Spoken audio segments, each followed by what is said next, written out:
2-ге бүктелген смартфондар, теледидарлар кітаптан гөрі жұқа, терабайт деректерді тырнақтан кішірек жерде сақтауға қабілетті жад. Мұның бәрі біздің қарым-қатынасымызды, жұмыс істеуімізді және көңіл көтеруімізді өзгерткен технологиялық алпауыт Samsung. Бірақ сіз білесіз бе, бүгінде кез келген үйде құрылғысы бар, бұл компания кептірілген балық пен кеспе сатудан бастады. Бұл күн сайын Samsung өнімдерін пайдаланатындарды таң қалдыратын құлдырау мен құлдырау тарихы.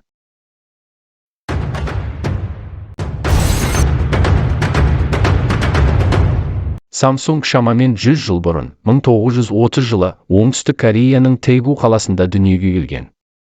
Үлкен армандары бар кәсіпкер Ли Бен Чол негізін қалаушы болды.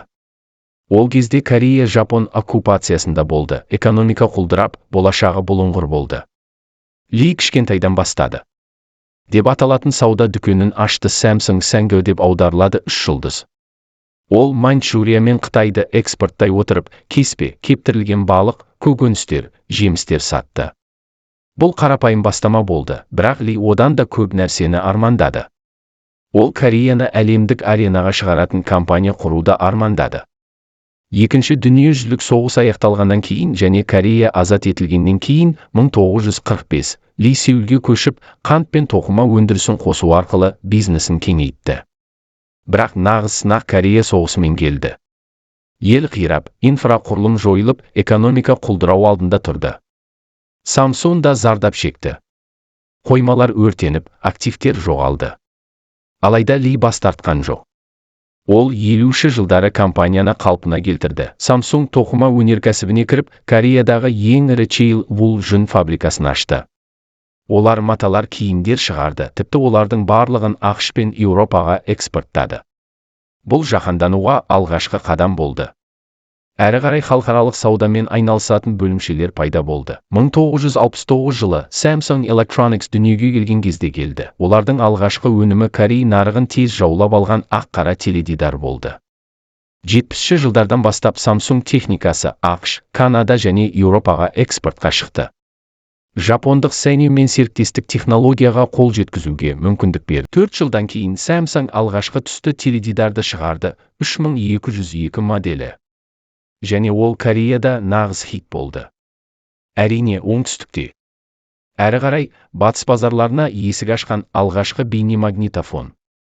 Бұл жай ғана өнімдер емес, бұл компанияның жаңа көкжиектерді қаншалықты тез игеріп жатқанының нышандары болды. 70-ші жылдардың аяғында Samsung миллиондаған доллар алып үлгерді. Алла Бен Чол Корей индустрияландыруының әкесі деп аталатын ұлттық қаһарманға айналды. Бірақ бәрі біркелкі болған жоқ. 1994 жылы мен 1 жасымда Samsung автомобиль нарығын бағындыруға шешім қабылдады және Samsung Motors'ты іске қосты.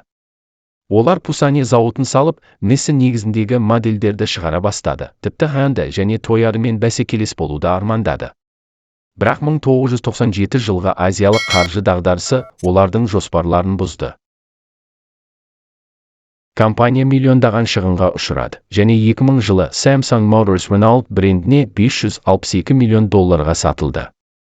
Бұл сирек кездесетін сәтсіздік болды, тіпті алыптардың да әлсіз жақтары бар екенін көрсетті.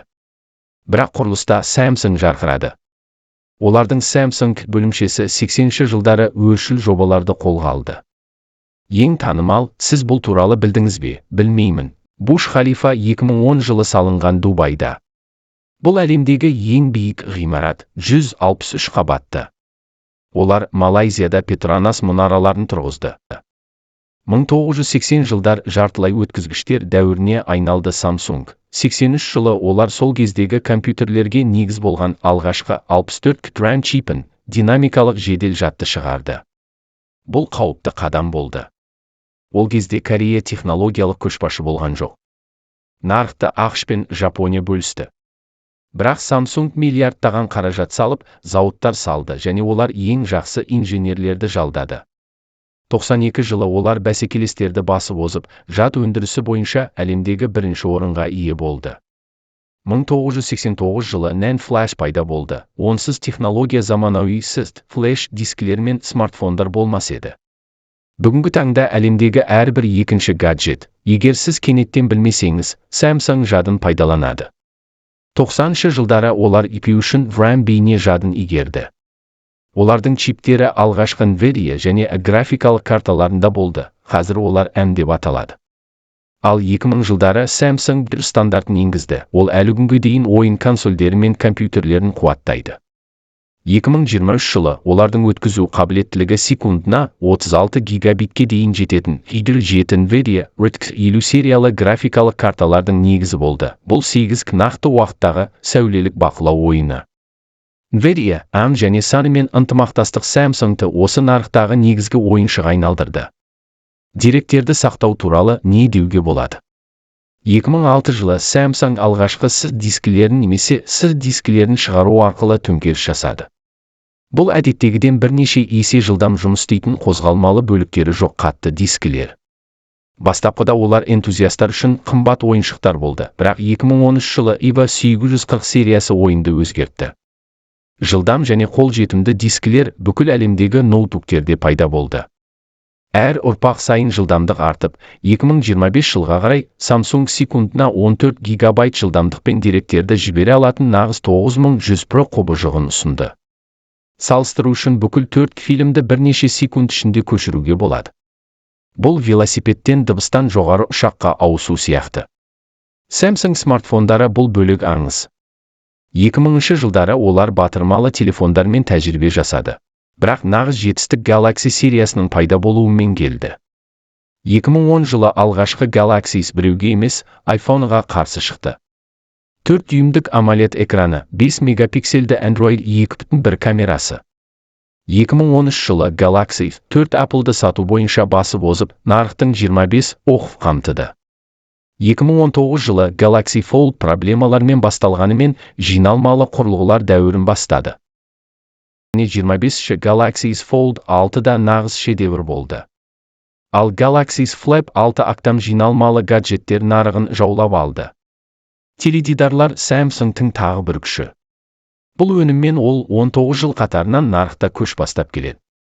2006 жылы олар 17 Qled алғашқы LED теледидарын ұсынды. Ол OLED сапасына жақындады, бірақ пикселдер күйіп қалмады. 2023 жылы New LED 8 мазмұнды талдайтын және суретті оңтайландыратын процессормен шықты. 4 фильмдері 8-ге айналады, ал ойындар минималды кідіріспен жүреді. Ал 2024 жылы дебют жасайтын Micro LED технологиясы конструктор сияқты кез келген көлемдегі теледидарды жинап, жақтаусыз модульдік экрандарды уәде етеді. Тұрмыстық техникада қалған жоқ. 2010 жылы Samsung тоңазытқыштар мен кір жуғыш машиналарға енгізе бастады. Family Hub тоңазытқышында 21,5 дюймдік экран, ішіндегі камералар және Bixby дауыстық көмекшісі бар. Бұл ақылды үйлердің нағыз хиті болды. Ол рецепттерді ұсынады. 2024 жылы объектіні тану функциясы бар робот шаңсорғыш шықты.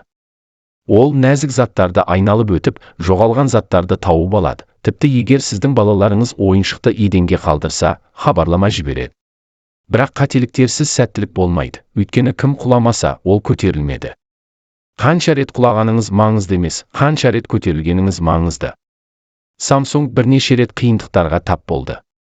Ең қатты бұл Galaxy Note 7-дің 2016 жылғы сәтсіздігі. Қуатты аккумулятор мен қаламы бар смартфон нағыз хит болуы керек еді. Ал дүкендер оны терезелерден алып тастады.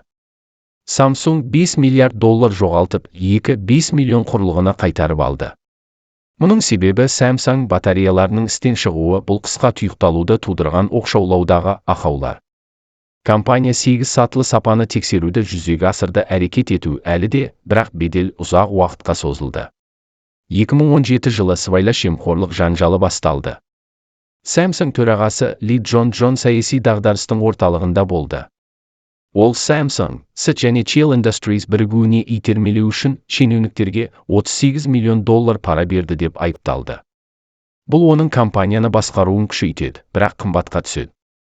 Ли қамауға алынды және іс Оңтүстік Корея президентіне импичмент жариялады. Пак Кын Хе 2017 жылы ол 5 жылға бас бостандығынан айырылды. 2018 жылы оның мерзімі жартысына қысқарды, ал 2022 жылы Кореяның экономикалық тұрақтылығы үшін кешірілді.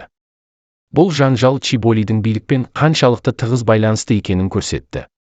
Кім білмейді, Чиболи өте бай корейлер. Samsung компаниясының тарихындағы тағы бір қараңғы бет. Бұл 80-90 жылдардағы жартылай өткізгіш зауыттардағы жағдайлар. Жұмысшылар бензол және 3-хлорэтилен сияқты улы химикаттармен тиісті қорғансыз байланыста болды. Нәтижелі лейкемия мен лимфоманы қосалғанда жүздеген қатерлі ісік аурулары. 2018 жылы 300-ге жуық ауру тіркелді, оның 100 өліммен аяқталды. Наразылықтар мен заңды шайқастардан кейін Samsung қатерлі ісік ауру үшін кешірім сұрады және оқиға үшін $133 мың дейін өтемақы төледі. 2024 жылы Samsung тағы да назарда болды. ASM және Skynex бәсекелестері нейрондық желілер үшін 3 нанометрлік процессорлар мен IBM жадын әзірлеуде оларды басып озды. Компанияның вице-президенті инновацияның артта қалуы үшін көпшілік алдында кешірім сұрады және көшбасшылықты қайтару үшін 2030 жылы зерттеу орталығына $240 миллиард инвестициялауға уәде берді. Galaxy S25 сериясы нағыз рекордтарды жаңартады. Бар 200 мегапиксельді камера, нақты уақыттағы сөйлеу аудармасы, 5000 матч батарея, ол 2 күнге созылуы мүмкін және 144 Hz Dynamic AMOLED 2X экраны. Жиналмалы Galaxy Fold 6 және S Flip 6 позицияларды нығайтады. Сатылымдар 30-ға өсті, ал жаңа Snapdragon 8 Gen 4 буындары мен процессорлары оларды өз орындарының эталонына айналдырды. Компания 6G'ге инвестиция салады. 2026 жылға алғашқы сынақтар секундына 50 гигабитке дейінгі жылдамдықты көрсетті, ал олардың Сеулдегі кванттық есептеу зертханасы 10-15 жылдан кейін әлемді өзгертетін процессорлармен жұмыс істеуде. Samsung S және жадында да жоғары. Компанияның чиптері кәсіпқойлар арасында бестселлерге айналды, сонымен қатар Google, Microsoft және Nvidia үшін серверлерін қуаттайды. Samsung деректер орталықтары мен ойынға арналған жадқа деген сұранысты қанағаттандыру үшін Техас пен Кореяда жаңа зауыттар салуда. Samsung компаниясының ғаламдық желісі де әсерлі. Дүние жүзі бойынша 15 штаб, 54 сату кеңсесі, 38 зауыт және 34 зерттеу орталығы. Тоңазытқыш тағамға тапсырыс береді. Теледидар фильмдерді сіздің қалауыңыз бойынша таңдайды, ал вакуум пәтерді Bixby 3.0 дауыстық көмекшісі арқылы тазартады. Бұл фантастикалық фильм деп айтуға болады, бірақ жоқ, мұның бәрі біздің шындығымыз. Samsung, әрине, денсаулық туралы ұмытпайды. 2024 жылы іске қосылған Samsung Health A платформасы тамақтану және жаттығу бойынша кеңестер бере отырып, сіздің сағатыңыз бен смартфоныңыздағы деректерді талдайды. Samsung Galaxy Watch 6 EK қысым оттегі деңгейін және тіпті стрессті өлшейді. Бұл дәрігерлер қолданбасымен синхрондалады. Сонымен бірінші нөмір Samsung Galaxy S25 Ultra 90 мың рубльге. Бейне жазу кезінде бұл 200 мегапиксельді ең қуатты камерасы және тіпті ойыншылардың бақыттан жылайтын өнімділігі бар нағыз флагман. Қалайтындар үшін тамаша, міне бүгінгі күнге дейін ең жақсысы. Осымен видео соңына жетті. Сіздерге видео дайырланған Қазтехногид арнасы. Келесі видеода кездескенше.